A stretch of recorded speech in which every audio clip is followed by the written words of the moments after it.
recording. Great. Well, welcome again, everybody. My name is Talia Concrevis with Oregon Housing and Community Services Homeownership Division, and I'm joined by my colleagues Elizabeth Thomas and Kim Freeman. We're all here to answer your questions and talk about the NOFA 2023-3, which is for our homeownership development funding. And this session is specifically focused on the set-aside grant fund for federally recognized tribes. So we're going to spend most of the time talking about that, and we'll have ample time for questions. If you do have questions as I go, feel free to put them in the chat or raise your hand. I might keep talking through what we plan on sharing, but just know that we'll have ample time for questions at the end. And just a reminder that this session is specifically for the tribal allocation. If you are here to learn about the other types of funding, we did an info session on that, and it's up on our website already.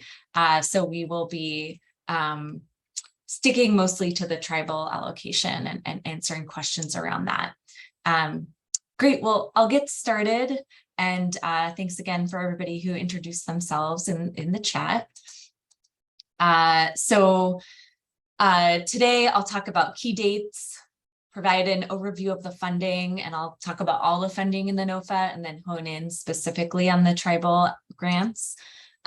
We'll do kind of a walkthrough of the application process and answer questions. And here are just some key dates. So the NOFA was published on December 15th. All pre-applications for any kind of whatever funding category you are suggesting funding from, you'll need to submit a pre-application by January 17th. And this just lets us know which category you're planning to apply for and how much you're asking for. And if that changes between the pre-application and the actual application, that's okay. We're just trying to get a sense of demand.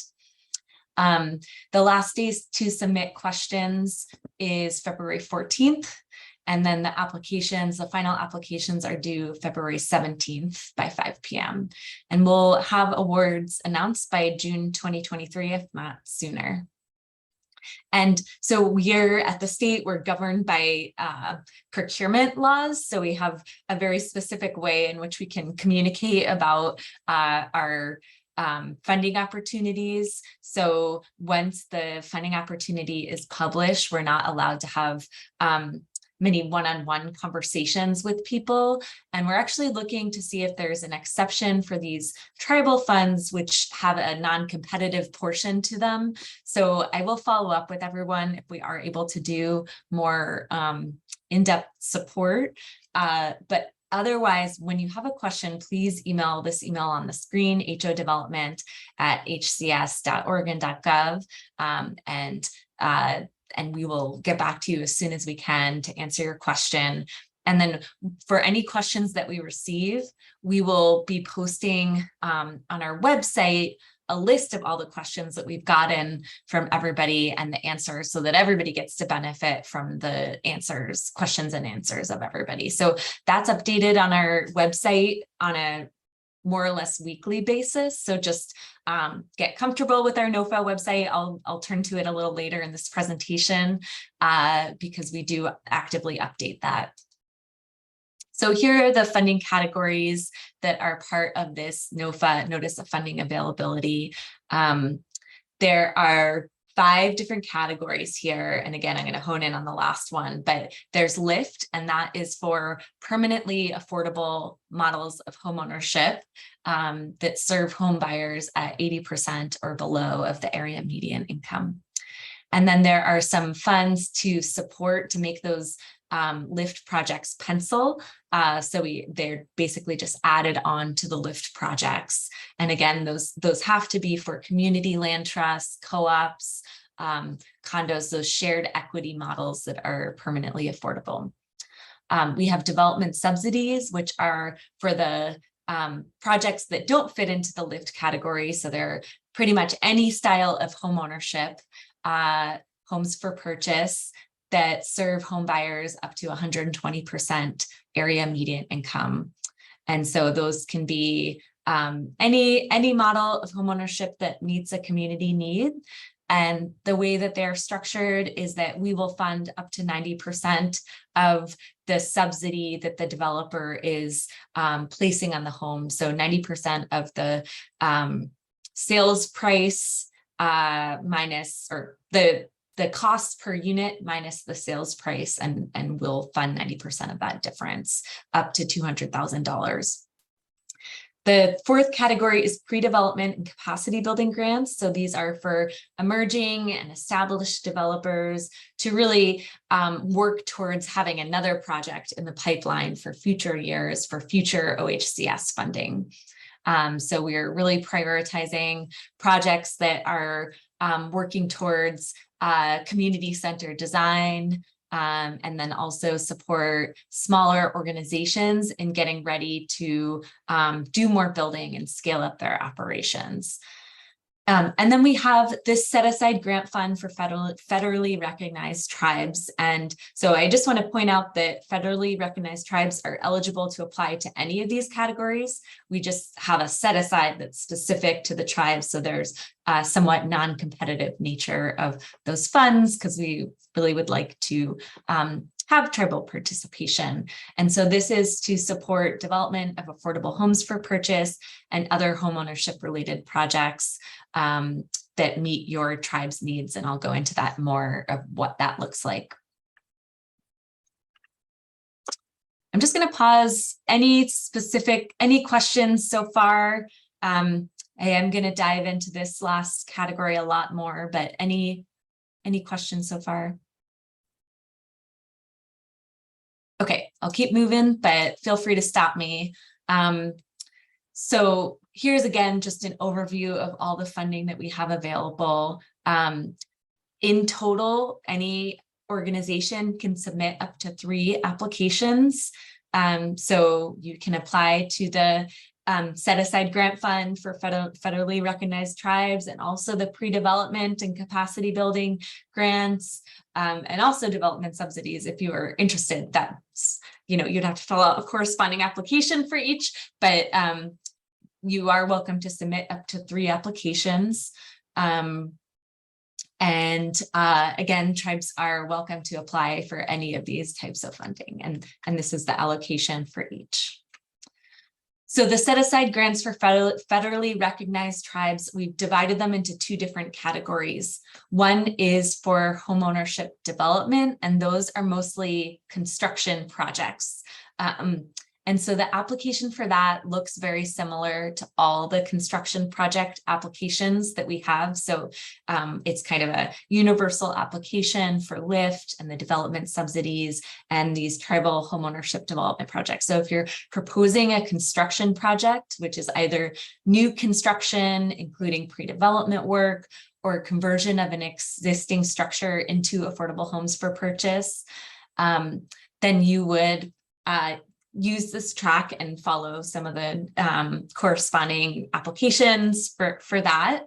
And then the second category is kind of just a catch-all for other needs.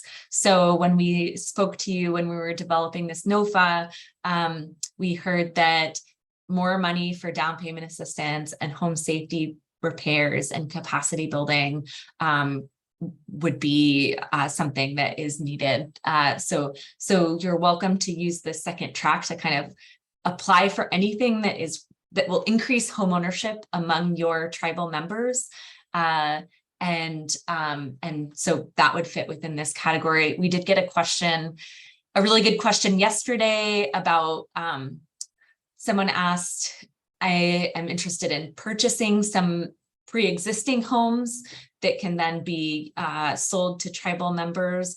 That would probably fall under this other tribal homeownership activities category, because it's not a construction project. So you wouldn't need to go through the whole work to fill out information, knowing that you've done the due diligence around construction and making sure that construction budget balances. So just some examples of how that fits in.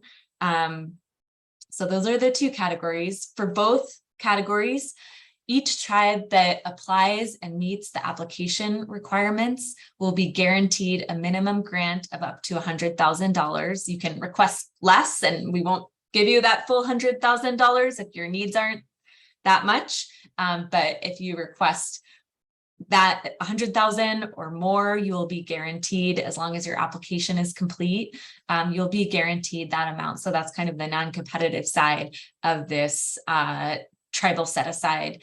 And then the total request may be no more than 3 million.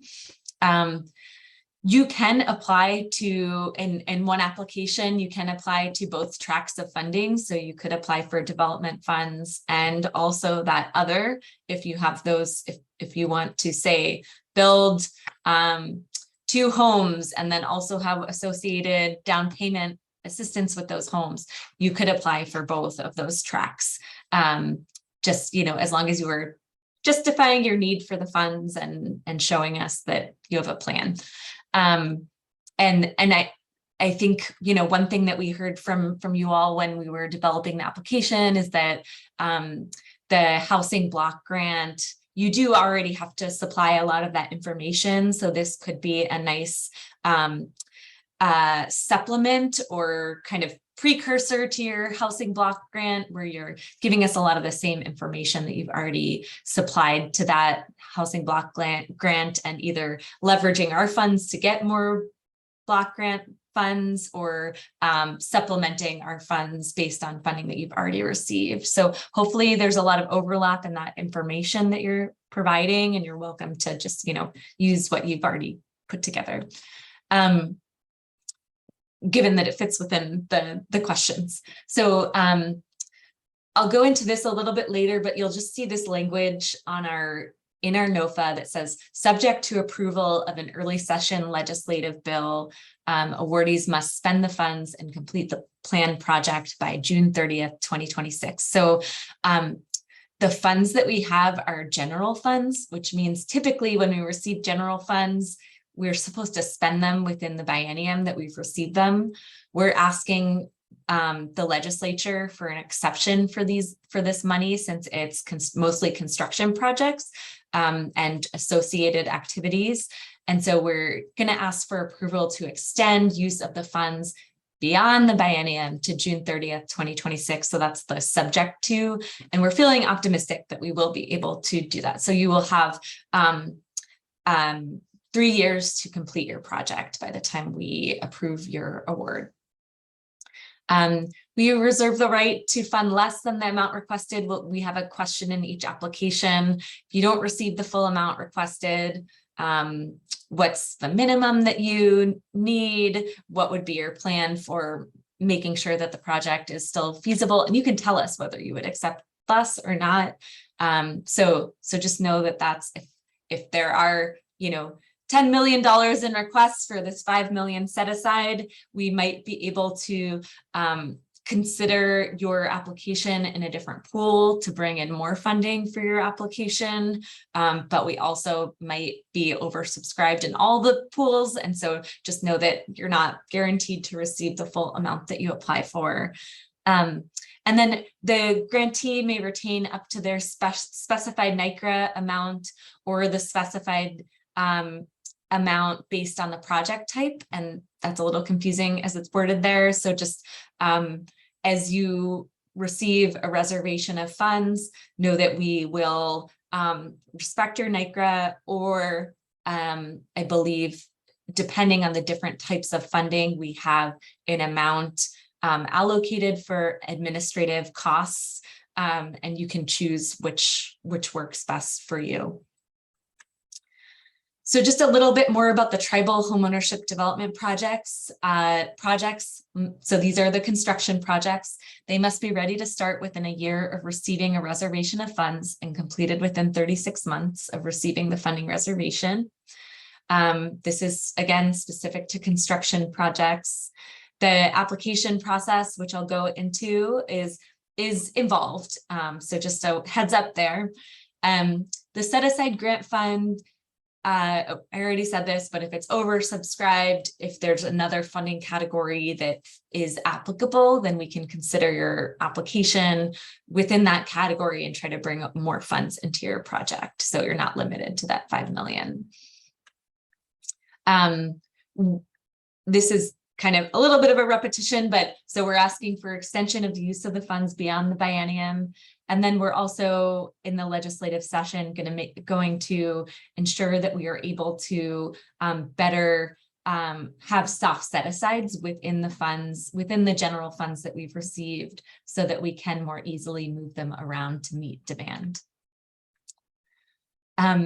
So that's kind of the substance about the NOFA and what you can apply for. Now I wanted to show you more about the application process, but before I go into that, I'll just pause and see if there are any questions.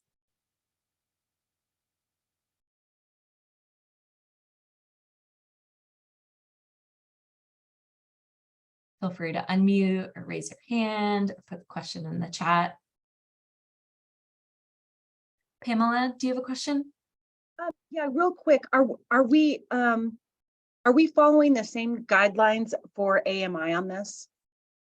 No. One thing we heard in the in our conversations with many of the tribes before this is that the AMIs can be restrictive, so there are no AMI requirements in the tribal pool.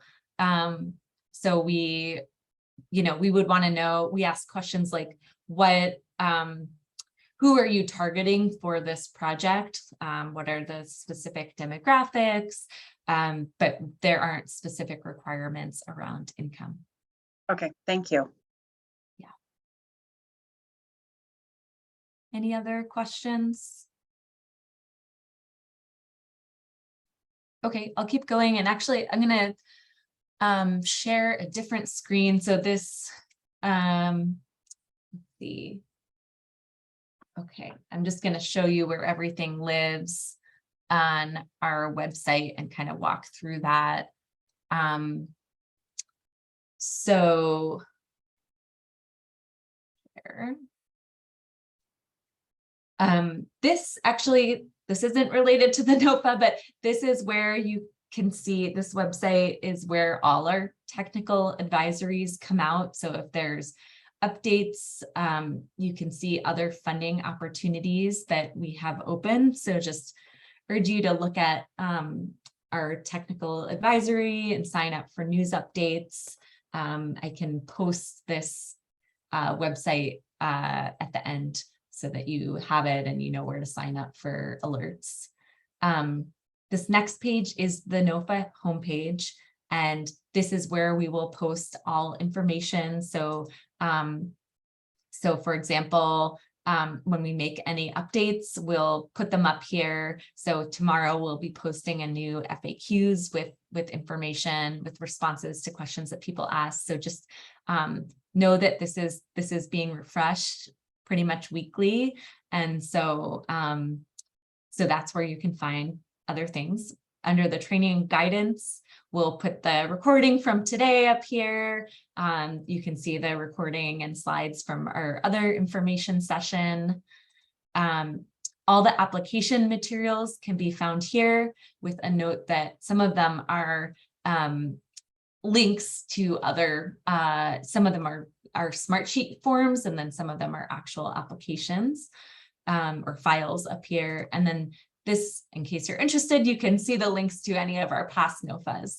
So the first step to applying is filling out a pre-application. And so this is what the pre-application form looks like. It's very succinct, and just know that it has logic built into it. So based on what you select, it will ask you different questions. So say you fill this out, you say that you're interested in grants for tribal and sovereign nations, and then you click, I'm interested in both of these. Then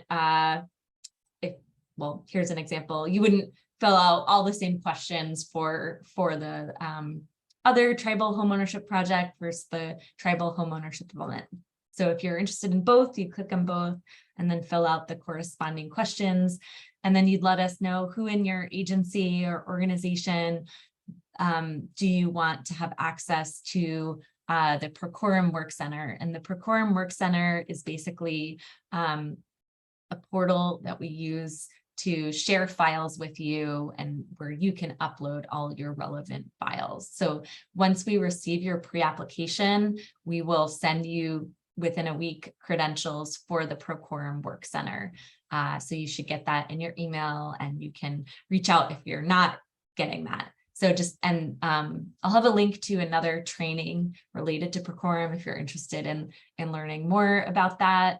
But just know that it's a place where you store documents and we can access them and post documents for you, and you can access those documents as well. So that's the pre-application. It's pretty straightforward. We don't expect that it will take a lot of time to fill out. You just have to know, a few details about what your project plan is. And if you're proposing multiple projects, that are the same source of funding, then you would need to submit multiple pre-applications. But if you're, say, proposing a tribal homeownership development project and another tribal homeownership project and, say, a pre-development capacity building grant, then you would just fill out one pre-application. I see there is a question in the chat. Oh, great. Thanks, Elizabeth. So that's the pre-application. And then I just wanted to share, this is a document that's linked on the NOFA webpage. And this gives you a heads up of all the questions that we may ask, depending on what source of funds you're applying to. So say you're applying to other tribal homeownership activities, you can go here and see what kind of questions you'll be asked to answer. And so this is just divided by category, so that you can create a document with these questions and start working on them. But for the narrative questions, we will ask you to submit them through a form, which is here, and again, has the same kind of logic built in. So again, if you're applying for grants for tribal and sovereign nations, you would tell us which one you're applying to, and then that would, once you click it, you'd see all the questions that you're being asked. So just know that you can't save your responses on this form, so save them in a document elsewhere before you fill them out and submit them, which is why we have that PDF. So that's how you'll be submitting the narrative questions. And if you're applying to the category other tribal homeownership activities, the application is primarily these narrative questions, and then you'll submit a project budget and some financial audits. If you're applying for a construction project, that's not what I wanted to click.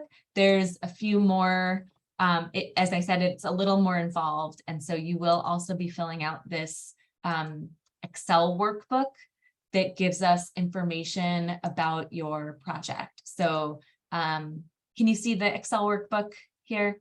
Oh, no, okay, I need to reshare. So here's the Excel workbook. It has different tabs for you to fill out. So one is just project information, telling us like details about the geography of the site, just any kind of zoning requirements. If it's not applicable to your project, you don't need to fill it out, or the specific category. Tells us about who your development team is, who's involved in the project, what your development schedule is, what sources you're using for the project. So there's a category for sales revenue. If you're using Indian housing block grants, then you put that in here. If there's other sources, then you'd add that in here. And then that filters into basically a pro forma for your project, where you tell us about the different costs associated with your project, and fill out whatever is relevant to your project. And then the last is just a cost containment, where you just tell us what type of housing it is, and it will calculate whether it fits within RS means, which is a standard that we use to give you a rating on cost containment. So, and then there's a bunch of supporting documents that you would submit along with your application. And so I do want to say this with the caveat that this application is really involved. And also this is the first time that we are working to make this type of application accessible to tribal organizations and tribal governments. And so if there are things in either of the applications that are a barrier for you, please don't let that stop you from applying. Just reach out to us and let us know why it's a barrier, or, you know, what's getting in your way, and we can try to problem solve with you about, okay, maybe this requirement doesn't make sense for tribal entities. So we can update our information on the NOFA and update the requirements accordingly. So please just err on the side of communication rather than feeling frustrated by the NOFA. A lot of this, I'll say that a lot of the development application is based on the application that we've had in place for our LIFT program for a long time, and it's been adapted for homeownership. So we're still learning, we're still adapting it. We're very open to learning from you and how your project works. So please just let us know how we can support you. Okay, I'm going to reshare the slides, and I'm almost done. So let me just get that back open.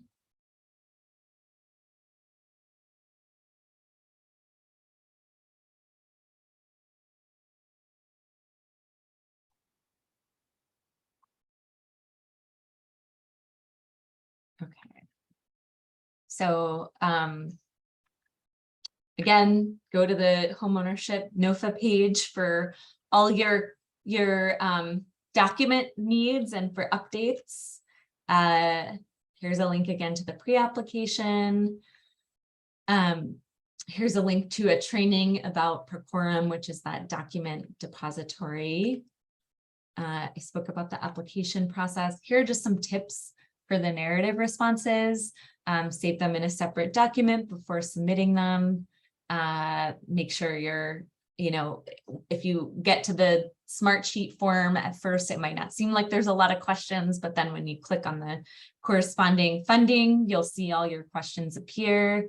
You can err on being succinct and just, you know, directly answering the questions. We don't need flowery long responses. We just want to hear the answers.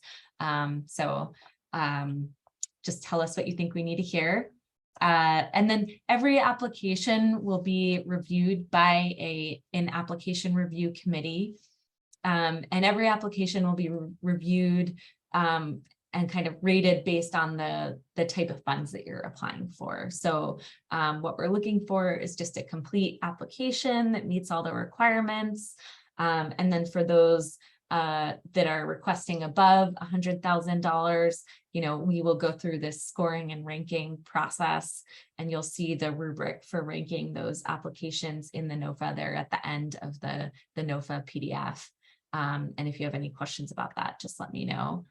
And then here's a bunch of links. So we will be posting this, and you'll have access to these links.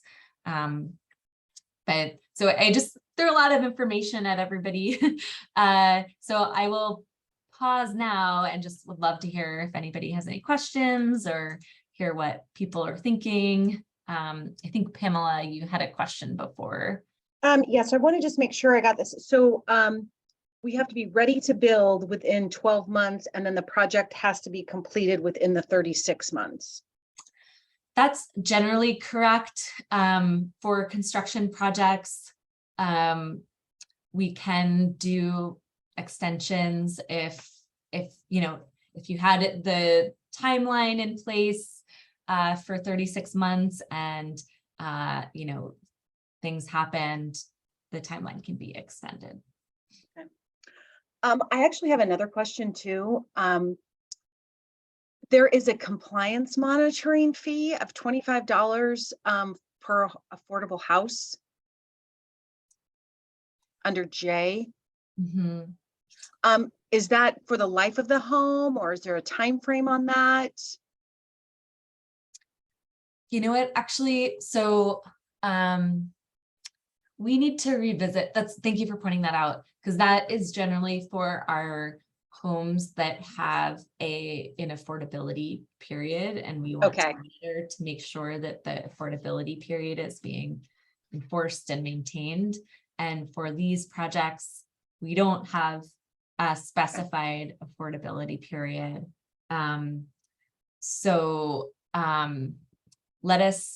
We will update the FAQs with information on that, on whether that applies to tribal projects.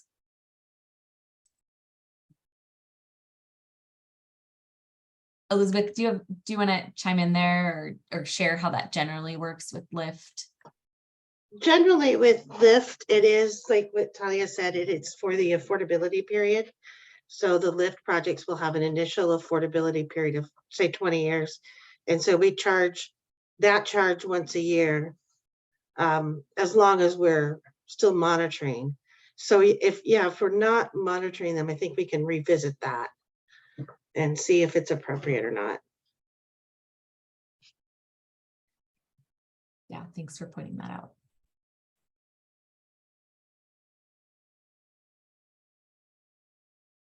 Any other questions, or anybody want to share what they're thinking about in terms of this application? Dave, I see your hand up. Yeah, I'm just, so if our project's less than 100,000, you'll just send us a check? Is that what I'm hearing? Yeah, if you meet all the application requirements, then yeah. Well, I'm not sure, we have a couple, divergent needs, I'm sure, as all tribes do, but probably the one that hit my hot button was we have a down payment assistance program that we're using generally, but also in conjunction with a small subdivision we're building by the community center, tribal government center. Would that seems to fit under the guidelines? Okay. Yeah, that would be a good fit. Well, it's pretty exciting. Thanks for all the information.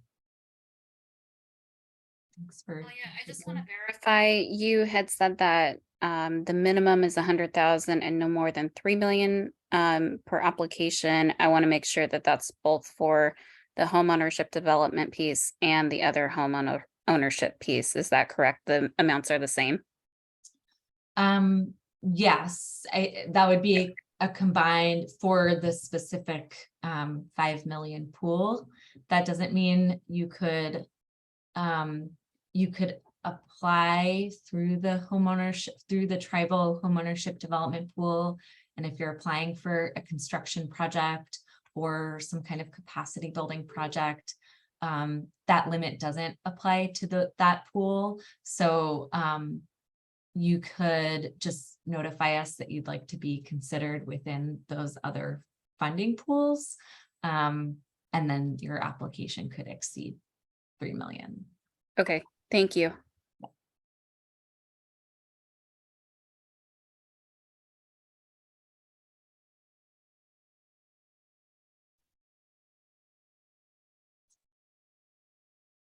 Any other questions or thoughts?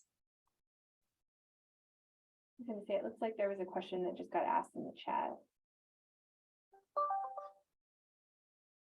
Oh, okay. Would you demonstrate how to use the project information tab to apply for down payment assistance? So the Excel workbook is only for construction projects. So if you're applying for down payment assistance, you wouldn't need to fill that out. You're just filling out the narrative application and then using Procorum to submit a budget, a program budget, and your financial statements.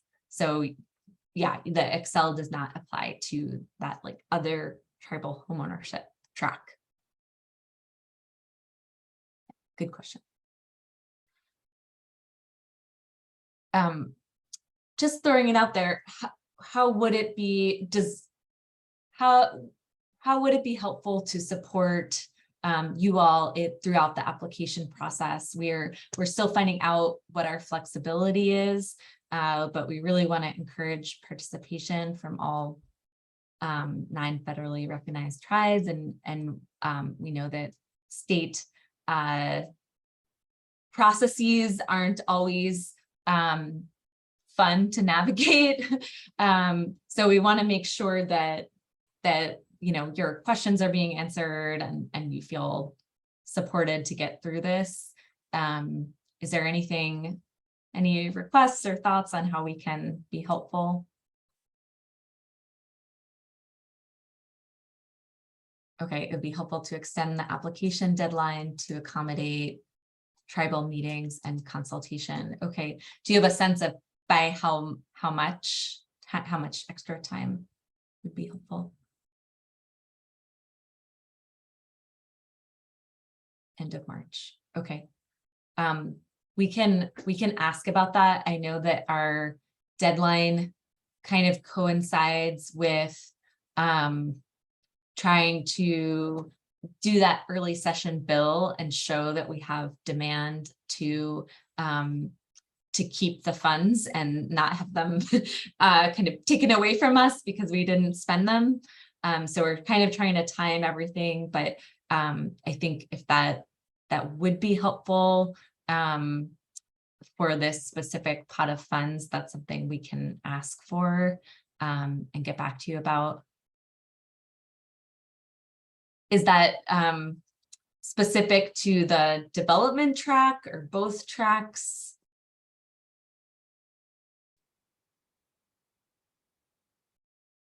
I was just gonna say, kind of chiming in, yeah, it would be both for us as well, just like, the time to put something together, get in front of tribal council, get approvals, that sort of thing, for applications.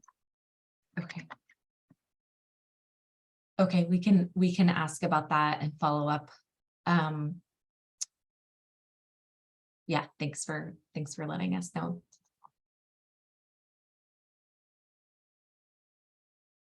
Any other suggestions or thoughts? I was gonna say, it sounded like you were gonna be getting clarification on the ability to have sort of, it sounded like all questions needed to go through that email, but you were getting clarity on whether you need to do that for tribes or not. And so I guess when you find that out, I think that would be helpful, because I think at this point, being able to have sort of a more of a collaborative conversation would be a benefit, just to be able to sort of make sure that the idea is in alignment with the funding. So. Yeah, okay. For those on the phone, would you mind entering your emails in the chat so I can just make sure I have the right email to be in touch with you about all of these things? Because we will post them to the NOFA site, and sometimes we send out technical advisories with big updates, but yeah, you can send it directly. You can send me your direct email. And yeah, just want to make sure that I can forward those along to you or send you the answers as soon as we get them. Okay, thank you.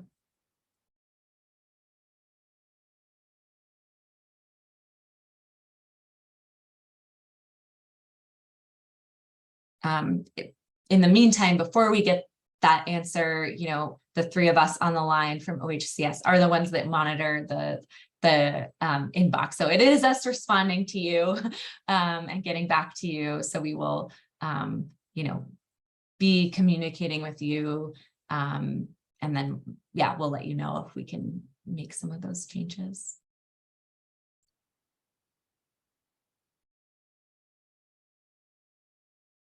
All right, if there's no other questions or thoughts, yeah, it's never too late to reach out to us after this. We'll post this to our website and just look forward to receiving your pre-application and applications and hearing about your projects. And thanks for making time to join us today. Talia, I do have a quick question. Do you know what the reporting requirements are going to look like on this by chance? Just so we have an idea so we can kind of gauge that ahead of time. Yeah, so let me pull that up in the NOFA. For the other tribal homeownership projects, there's a biannual reporting requirement that just, it's basically a progress report that says, this is what we've done so far. This is our next step. So it's just written, and there's a template for that in the NOFA it's like one of the last exhibits. And then there's just a final report that's like, this is what we did. This is what we learned. So tried to keep it pretty simple. For the construction projects, we do have a, well, Elizabeth, do you want to share what that process looks like for the construction development projects, the reporting? For the construction projects, we ask for a monthly progress report, and it's very simple. It's a 1-page and a few bullet points of what you did the last month and then what you're planning on doing in the future months. I would say that people write a paragraph or 4 to 6 bullet points per section, and it's something pretty easy. We ask for that by the 10th of the month.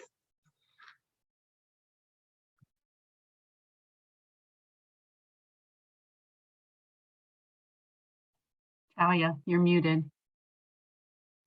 Thank you. Here's an overview of the requirements. And for the development projects, there's just a few things that we have you submit once they're completed.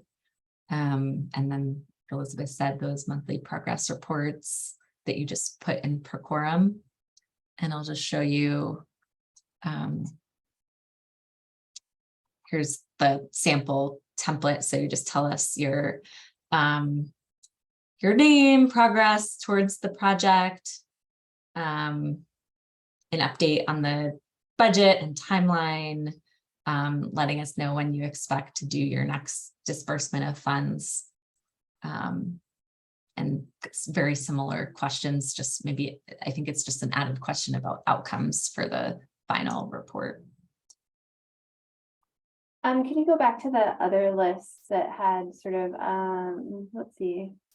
No, the one that was the construction list that had like the bullet points of like closeout, like occupancy and things of that nature. The thing that I was just curious about is sort of, I guess, sort of how that works if land is in trust versus fee status. And if the tribe is retaining the land, but the home is available for purchase, how does that all work? If that's accommodated. Yeah, I think, so it seems like many of these would be still applicable. Is there anything that stands out that's not applicable depending on the homeownership model, whether the tribe is retaining ownership of the land? I don't think so. I think I just wanted to make sure that I saw that list and I was like, oh, certificate of occupancy and subdivision. I was like, well, how does the subdivision, because it's the owner, the homeowner doesn't own the land per se. Yeah, this is actually the same list that we use for projects that are community land trusts, so similar ownership model. So, we can work with you by the time you're done with the construction to figure out what makes sense in terms of this list. And if one of them is like, oh, we just don't have that, that's okay, usually. But this list more or less does apply to the kind of shared ownership model as well. Great, thank you.